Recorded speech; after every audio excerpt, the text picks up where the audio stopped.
Hello guys, magandang araw. Yan pala guys, ang bahay namin sa Santa Maria, Bulacan. Ayan, ilang taon namin siyang hindi naasikaso, hindi napagawa dahil nga kulang sa budget. Oh, wala pa talagang budget. Kaya kita nyo naman guys, diba? Pangit na, malis bulok na, pangit na yung pintura. Ayan. Nakita nyo naman guys, diba? Talagang bulok-bulok na. Ayan nga ang loob guys. Nakita nyo na yung pinto. O, gulag-gulanit na.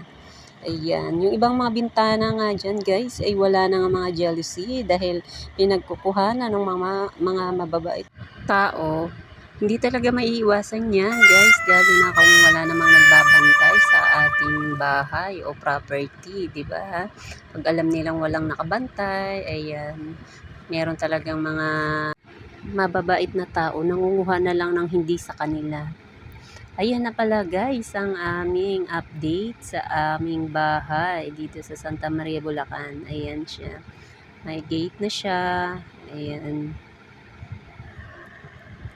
Pasok tayo sa loob guys. Yan ang parking. Ayan. Maluwag din naman ang parking niya guys. Ayan, pasok na tayo sa loob. Yan ang tiles, white lang. Terno ng pintura sa pader ay white din. At ang ating lining ay dark gray sa gilid. Ayan. Ito guys, ito lababo to. Kaya lang pinatakpan ko. Nilabas ko yung lababo sa tabi ng CR. Ayan ang CR. Ayan. Ayan ang CR.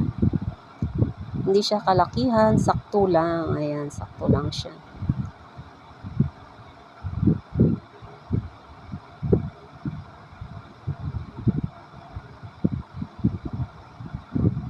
At ito naman ang ating lababo. Ayan, dito ko nilagay yung lababo para hindi masikip doon sa sala. Ayan, dyan ang lababo at ang kalan.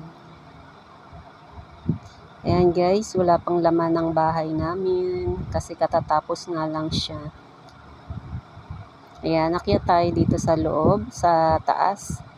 Tingnan natin ang kwarto. Ang ginawa pala dyan guys, sa hagdan ay puro bakal. Tubular ang ginamit ng contractor namin para hindi daw anayin. Pati ang pinto natin ang ginamit ay bakal para hindi anayin. Ayan. Yan yung kwarto namin at ito ang kwarto ng mga bata. Ang ginawa dyan guys, buhos yung itaas pero ang dingding natin dyan, yung pinaka-divide ng kwarto ay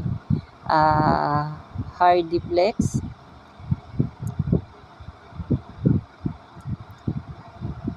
Ayan, bakal yung pinto kasi iniiwasan nga ng kontraktor na anayin. Ayan, para matibay at tumagal ang mga pinto pati sa hagdan.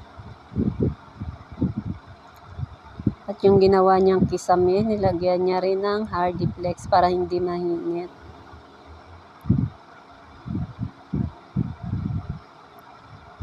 Ayan, baba tayo ulit.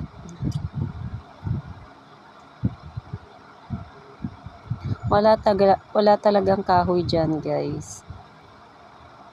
Bato at bakal o tubular ang ginamit.